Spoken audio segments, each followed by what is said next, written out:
I hope that you're all enjoying the Feast of Tabernacles. It's always a highlight of the year for me. You know, most of the people who keep the Sabbath and the holy days, who didn't grow up with it in their own families, came from a different form of Christianity. In other words, they came from Lutheranism or one of the other branches of Christianity. It's rare for a person to come from Judaism into that. Now, the Jew is familiar with the Sabbath, but not familiar with the giant division that occurs between what the general preaching of Christianity is and what Judaism is. And the Jews are largely ignorant of that. Now, I had a very unusual conversion experience from Judaism, and that's what I want to talk about, because it does give you insight into the nature of prejudice and to the nature of what some Jews have to go through in order to make the transition from Judaism to Christianity. And it's hard to imagine for somebody who did not have that kind of an experience. And the strange thing is that my own experience began when I was 5 years old in this conversion experience. And it's the earliest thing in my life that I could remember in detail. Most of people, when they go back to their origins and they think, what's the first thing in life that I could remember? It doesn't go back earlier than 5 years of age. In fact, in my first year of school, I can't remember a single incident in any detail. But this incident, when I was 5 years old, I remember in very significant detail. And I guess it's so that I can give a testimony on that years and years later. Well, what happened was this. I grew up in the Bronx, in New York City. And the building, it says, woe unto those who build building next to building. And there was not even 1 inch of space between the house that I lived in, 5 stories, and the one right next to it. Everything was house to house. There was almost no playground around unless you walk a few blocks away. And so where I grew up, the only place to play was on the steps of the entryway into the building. And so I used to play with my toys on the steps of the entryway. And I remember I was 5 years old in the summertime, and a man was walking down the street, and he was saying things that I did not understand because I was only 5 years old. But one thing that he did keep repeating in almost every single sentence were the words Jesus Christ. That he was saying. And I had never heard anyone say Jesus Christ before at that age of 5. And whatever else he was saying, I had no idea of what he was talking about. But a little while later, I had to go to the restroom. And so I walked up to the 3rd floor of the apartment building that I was living in. And I came inside, went to the bathroom, came out, I sat down in the living room, and my mother was a few feet away from me. And I said to my mother, who is Jesus Christ? And I was totally unprepared for the shock that came when I was 5 years old. Absolutely, totally unprepared. What happened is that my mother, who was standing about 2 or 3 feet away from me when I was sitting down, jumped back about 5 or 6 feet in one leap. She just jumped backwards 5 or 6 feet.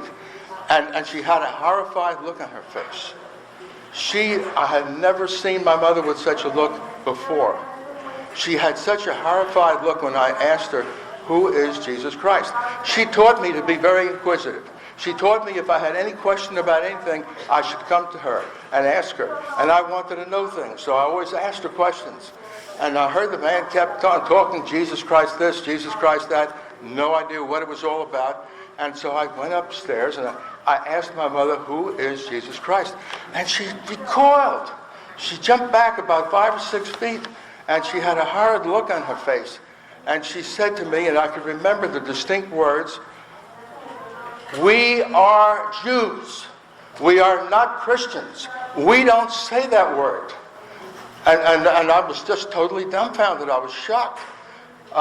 So my mother had this reaction. She didn't answer my question, except she knew I was not to ever say that word again. I was never to say Jesus Christ. And so the prejudice that my mother built into me was so severe that when I went to high school and I went in the New York City subway system, they would have advertisements and plaque about 3 feet by 3 feet on the wall. And some of those were quotes from the New Testament.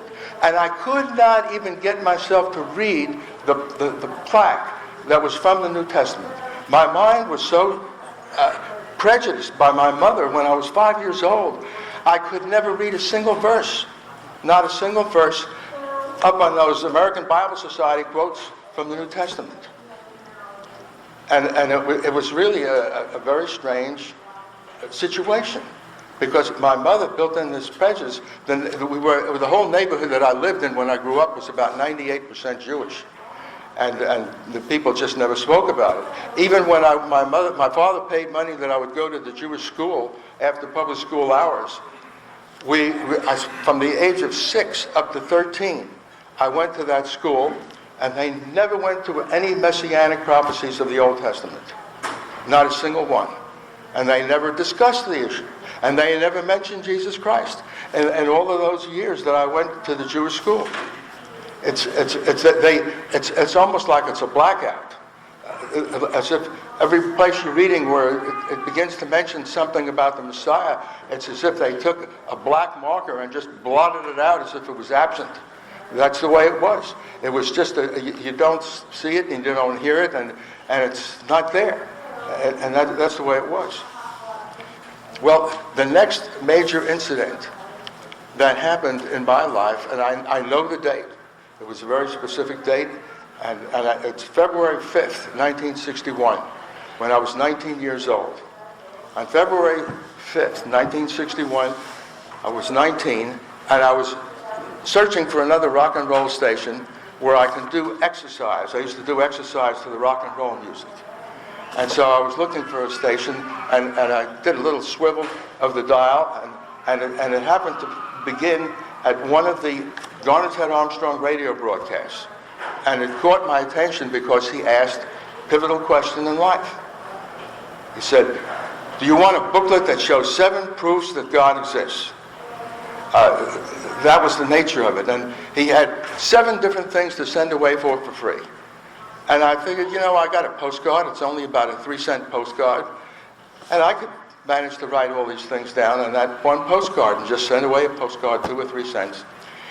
And I did. I started getting the Plain Truth magazine, and it was you wouldn't even know that it was from the broadcast that it was going to talk about Jesus Christ every here and there.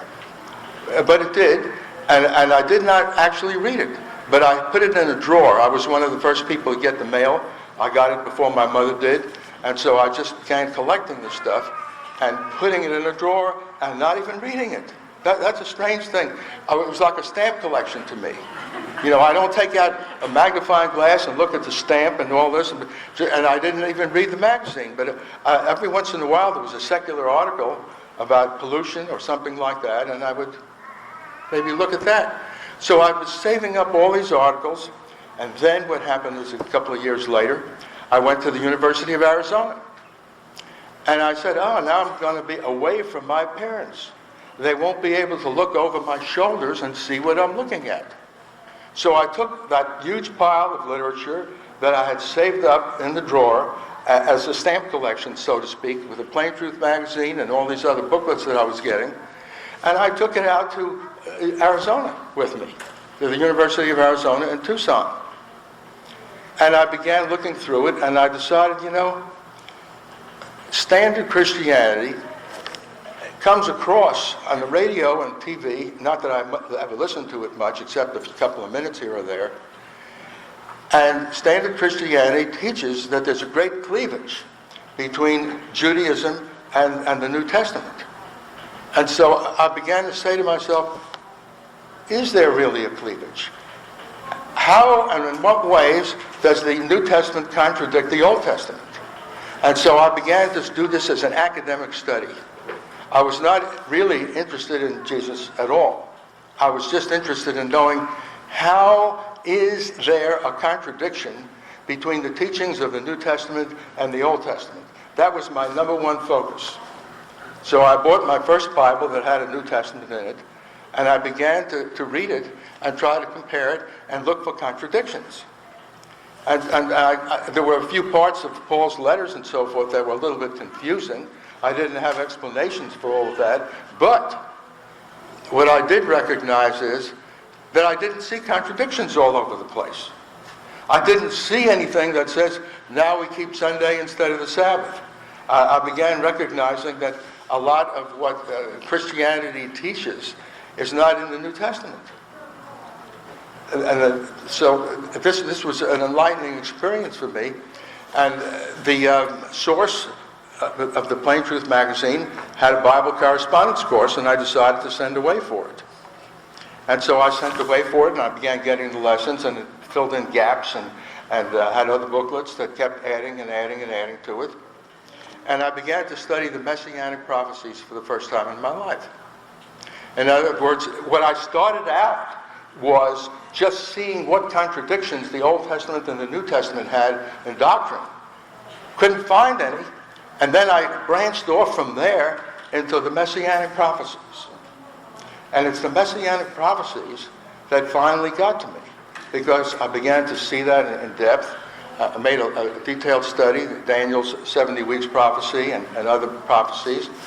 And I began to see how it all pointed to Jesus by looking at the description of those contexts that were messianic. And so finally I got to the point, after about 3 years of study, where I had recognized that it was a logic thing of 1 + 1 = 2. In other words, you have this scripture, it's messianic, this one is messianic, and you combine them, and it was painting a picture of Jesus in the New Testament. And so from a logic standpoint, it was irrefutable. Everything was clear. And so what happened, here's an interesting thing that happened after I recognized that. After I recognized that, I had a minister come and visit my house. I had already finished about 58 lessons of the original correspondence course from Ambassador College. Then the minister said, well, it sounds to me like you're ready for baptism. I said, oh, no, I'm not. I'm not ready for baptism. I said, the reason is because I have a prejudice. My mother, when I was 5 years old, built this prejudice into me against Jesus Christ. And until that prejudice gets out of me, there's no way I'm going to be ready for baptism. How can you be, you're supposed to be your Savior. He fulfills all these Old Testament prophecies. And if you have a prejudice against him, how can you possibly be baptized?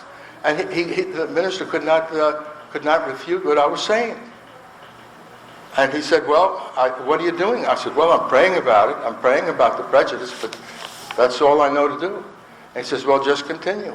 But he didn't invite me to come to Sabbath services, which I did, and developed close friendships way back in South Carolina, where I was living at the time. And so it was a very, very interesting experience in which day after day, every morning, the first thing I would pray was that the prejudice that I had would come out of me. It just kept being postponed. I mean, it's almost as if I could say right now I have an illness. Yes, it's a kidney illness. And I keep waiting and waiting to be healed. And I keep asking people to pray for me so my kidney disease can be gone from me. And so at that time, it was not a kidney disease I had, it was a mental disease that my mother planted in me when I was 5 years old. It was a prejudice. And that was my problem. And just as now I pray that my kidney disease goes away, back then I was praying that my prejudice that my mother planted in me when I was 5 years old would go away. And you may have a hard time recognizing that, but I'm just being open with you and explaining the problem that I had. And it so happened that there was one particular day, it was on the Friday before Pentecost, that back in 1970, I was praying that prayer in the morning, as I did every day. And then, when I least expected it, all of a sudden, poof, I found something happen in my head that I can't explain, and that the prejudice was gone. It was just gone, and I said, wow, what happened in my mind? I suddenly don't feel the prejudice anymore. It was just something that was very, very, very strange. And so what happened is, as soon as my college was over that particular day, I went over to the minister's house, and I knocked on the door, and I said, he opened the door, and I said, now I'm ready for baptism. The prejudice is gone. And at that time, the Worldwide Church was keeping Pentecost on a Monday instead of on a Sunday. And so he said, well, I can't do it now, but I'll tell you what, we have an outing on Sunday. So the Sunday that really was Pentecost is when he did baptize me. Not on the Monday that came the next day, which was the wrong day for Pentecost, that's a very interesting experience that I had. And then I began to think, how long was it? How long was it in which, from the day I started to pray about having that prejudice lift from my head, until the time that I suddenly had this miracle in my head in which the prejudice is gone? How long was I praying about that? And I remembered when it was, and I calculated the best I could, and it was 9 months. It was 9 months. And so that's how long it took. 9 months of daily prayer in the morning every day before that prejudice that my mother put into me when I was only 5 years old. It lifted, and I felt a kind of a mental freedom, a lack of prejudice that gave me the courage to go to the minister's house and knock on the door and said, now I am ready for baptism. But it shows the grip that a parent can have on a child, not even answering the question, but explaining to the child, we are Jews and not Christians. That, and the horrified look that my mother had, that I could still picture in my head, it's my earliest clear memory in my whole life, is what happened when I was 5 years old, and a man was walking down the street and talking about Jesus. That is the unusual experience that I had. Now, very few people who are Jews that I've spoken to before have the emotional experience that I had in growing up that began when I was only 5 years old. But I'm being very open about it and explaining it carefully so you can understand the struggle that I had personally over this whole issue. And at this point, if there's anybody that has any question about that or something else in relationship to my growing up in Judaism, I'm willing to entertain any question from you.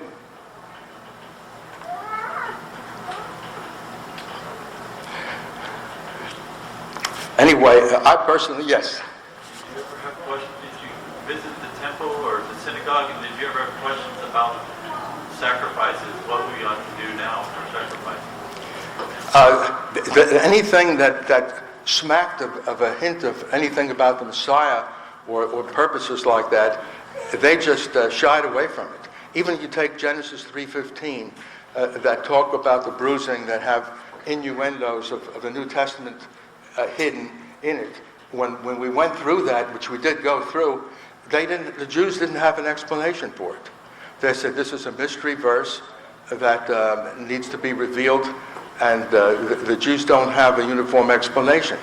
In fact, I have many commentaries of the Old Testament by Jewish scholars, and they often disagree with one another, but they don't really talk about the New Testament, and they don't talk about Jesus in those commentaries.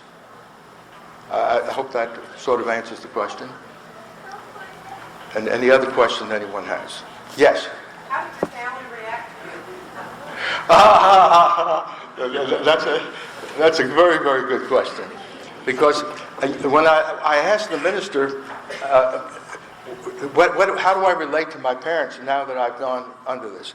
Do I have to break the news to them instantly and all that? And they said, no, you wait until the right moment comes in your life when you need to discuss the whole matter, because they're going to be obviously very prejudiced. And so my parents at that point went to Florida. They retired, and I was living in Texas. And so I visited them, drove over to Florida once a year, but I didn't discuss it until what happened is that I became engaged to a graduate from Ambassador College. And so the two of us drove down there when I was engaged, and we went to my parents. My mother said, "Who is this?" And I explained a little bit, and she immediately recognized the last name. It was not a Jewish-sounding name, and so she focused in on the religion aspect, and she was very forlorn, very disheartened. You could see it in her face, the fact that it was Christianity. And I simply said to my mother, I said, "You know, this happened to me 7 years ago, that I became this way in my mind. It happened 7 years ago." And I said to her, "In the 7 years, I have visited you every single year. And it never came up. It was never an issue. You accepted me as your son. So what if you know now? You could have known it 7 years ago. Why should your attitude change now? I'm just giving you a fact of the matter, but I'm not trying to shove it down your throat."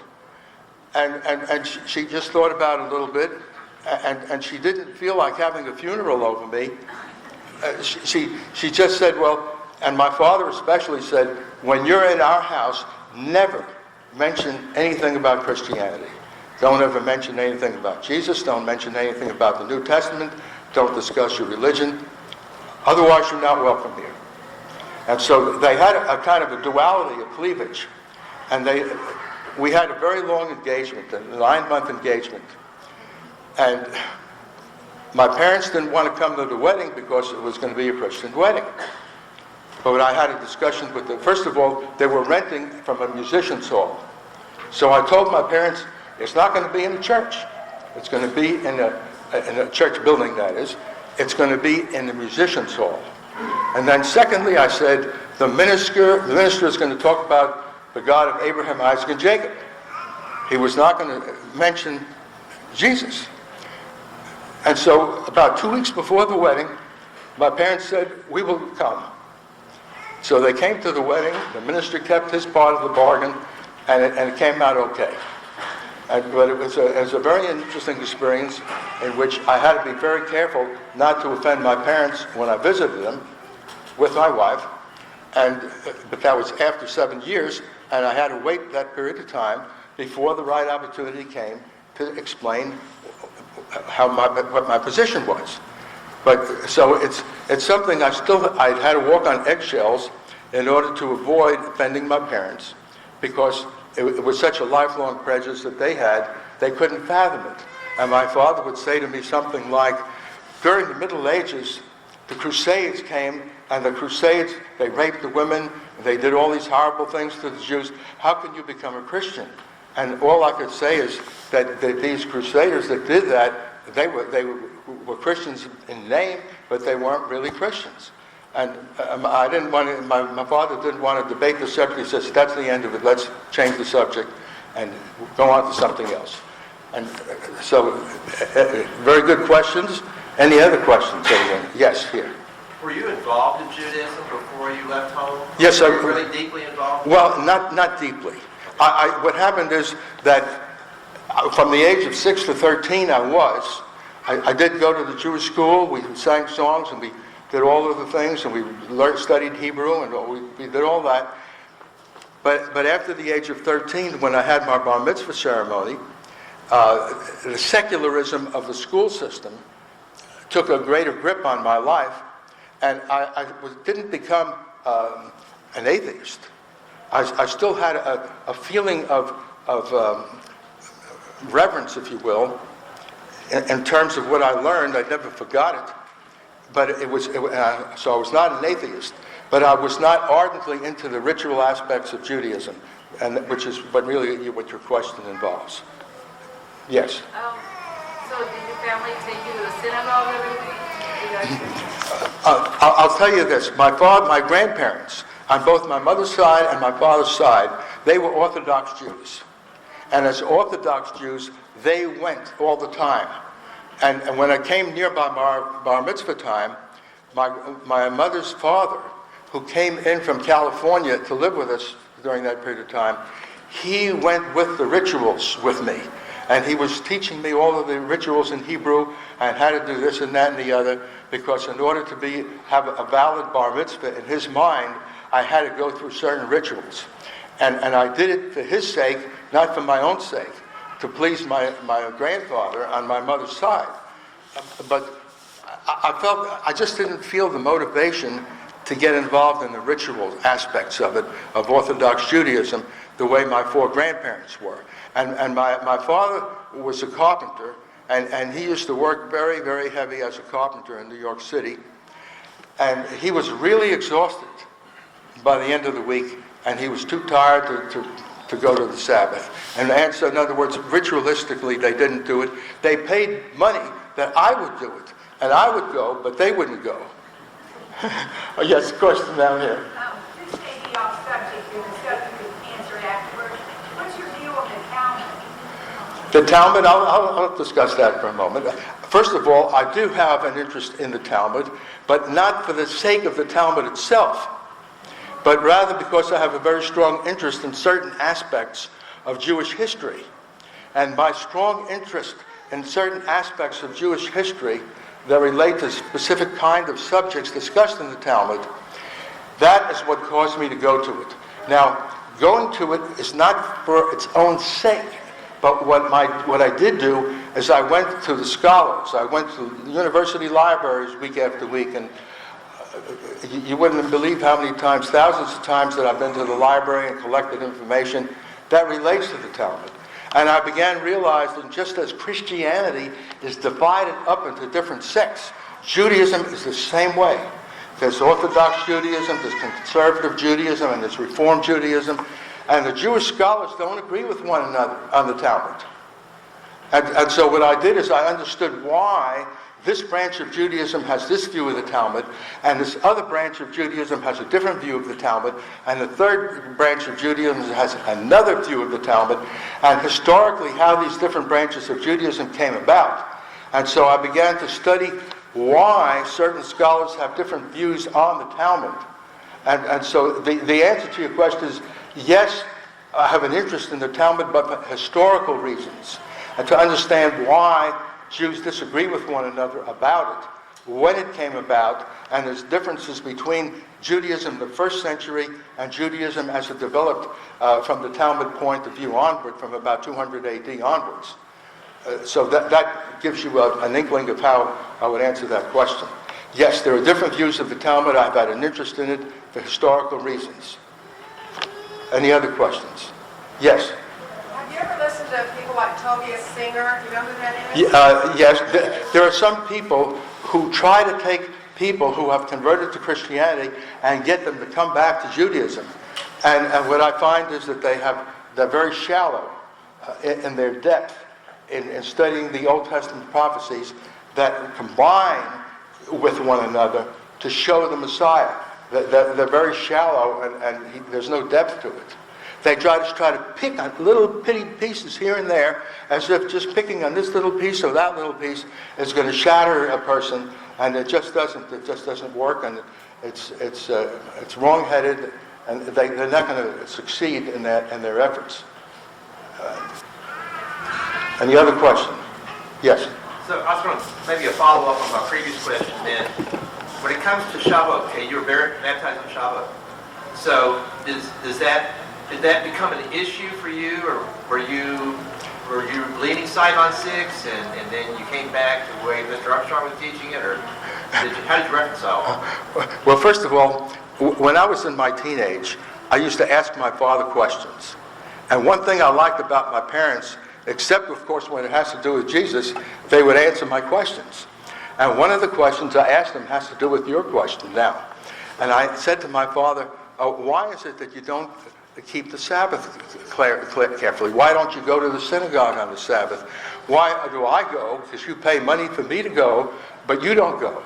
And I asked him these questions that was be a clash in my mind as to his own behavior. and he said, Jews are not all equally strict. He said, I'm just not a strict Jew. And so he said, I'm paying, I want you to get the upbringing of it, but I don't do it all, I'm just not as strict. And so the way he responded to me in that regard was that there are different levels of strictness that different Jews have, and he was just not strict about it. I don't know if that helps in answering your question. Well, But I'm talking specifically about Shavuot. Shavuot. Now you're bringing up an issue with the fact is that modern Jews have a different way of determining the date for Pentecost. That's what you're referring to. Yes. And so that was something that I did not actually historically recognize until I began to go to the Worldwide Church of God, and I saw that they kept Pentecost. At that moment when I joined, they were doing it on a Monday, and in 1974 they switched to a Sunday. Yes, but I did recognize that there was a disparity between the date that the Jews came up with and what the Worldwide Church and some other Christian sects were doing it as. And I recognized that it was based upon a historical dispute between the Sadducees and the Pharisees. And I went into much greater depth later on when I studied that in more detail.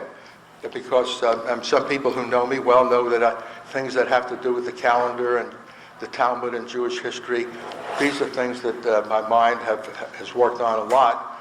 And so I began to recognize that the Sadducees and the Pharisees had disputes which had repercussions with respect to the calendar and counting of Shavuot and other things of that matter. So I recognized it, but I waited. It was not until I was in the Worldwide before I began to study the historical aspects that led to these differences. Very good question. And yes? I have some friends who are Messianic, and I thought that the Messianics believed in the Messiah more, or understood about his second coming instead of just the first, but they will not read the New Testament. Well, it's a very unusual thing in the fact that there are some Messianic groups, there are different levels. They're not all the same. Just like Judaism is not all the same and Christianity is not all the same, even Messianic Jews are not all the same. Some of them are more deeply involved in the Talmud, and they want to look to the Talmud for how they should live, which I think is misguided. So they differ. And what can you do?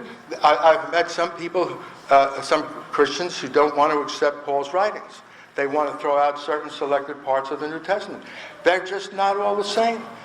People have strange ways of thinking and reasoning, and you could meet them and try to discuss certain things with them, and they have a block. They have blind spots. We all have our own blind spots individually on different areas, and some of these Messianic groups have blind spots. And what can you do if they don't even want to discuss it? I have always had an inquisitive mind. My parents wanted to answer my questions about most things. And so I've always been inquisitive and wanted to study deeply and keep deeper and deeper. But these Messianic groups, some of them are just closed-minded. They have their ideas and you can't penetrate. Yes? We have a Jewish friend who says that, well, everybody's Messianic. Isn't that true?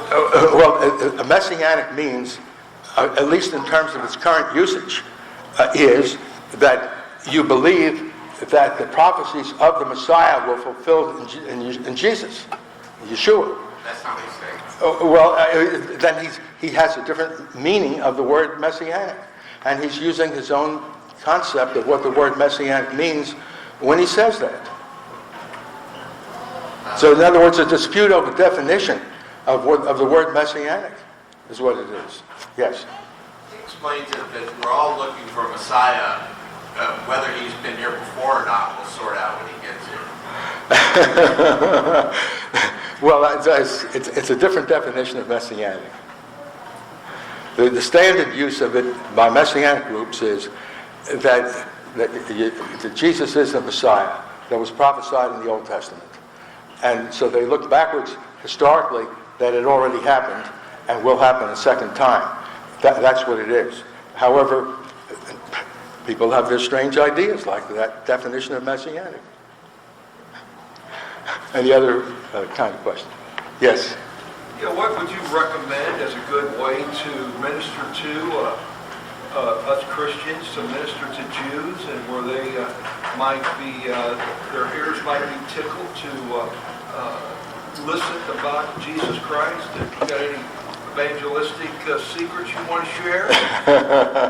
Well, from my own experience, the thing that really makes a difference is studying messianic prophecies.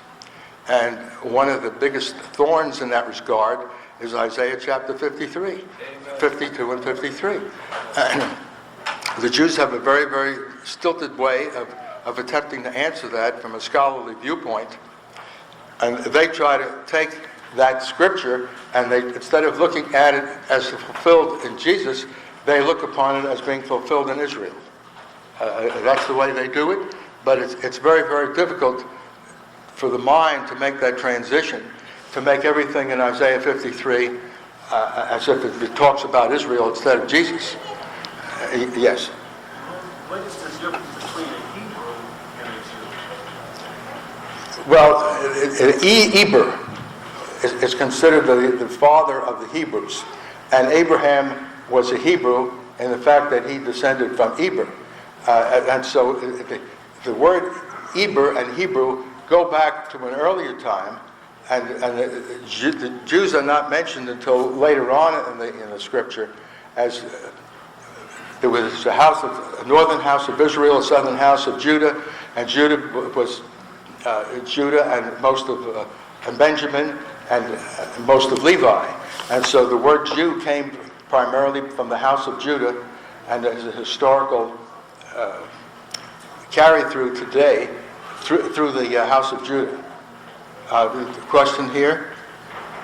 Yes, there's a lot of calendar calculation controversy that has been for a long years. So what are your thoughts on that? You're asking a question that takes about 10 hours. And I'm sorry about it. I'm just, if you want to talk about it privately later on, I'm willing to do that, but I'm not getting involved in that now. I have one question here and then another one here. Yes? One thing that I gathered from your talk is that you arrived at the truth from a very scholarly approach. Yes. Well, there was a motion too, because I was involved in prayer for 9 months before the prejudice was lifted. So it's not only scholarly, but scholarly was the first step. Yes. So I've talked with scholars before that have tried to look at the Old and New Testament from a scholarly lens, and they say, surely this can't be the same God. Look how harsh and lightning throwing he is at these people, and look how gentle and wonderful he is with these people. This can't be, and they just dismiss the whole thing. Obviously, nobody in this room does. But did you run into that at all? Talking with scholarly friends, sorting this out? It's a good question, but at that particular point in my life, I wanted to base my thinking on what is actually written down in the scripture, not on the basis of going to scholars. Later on, for different purposes, I did go to the library over and over again to look at certain technical issues. But when it was come to the whole idea that you bring up, at that point I was relying strictly on the Bible. I was not relying on scholars. I didn't go to scholars to try to understand what their thinking was. I was just saying, here, this is what the Bible says. If I want to believe the Bible, then this is what I got to believe.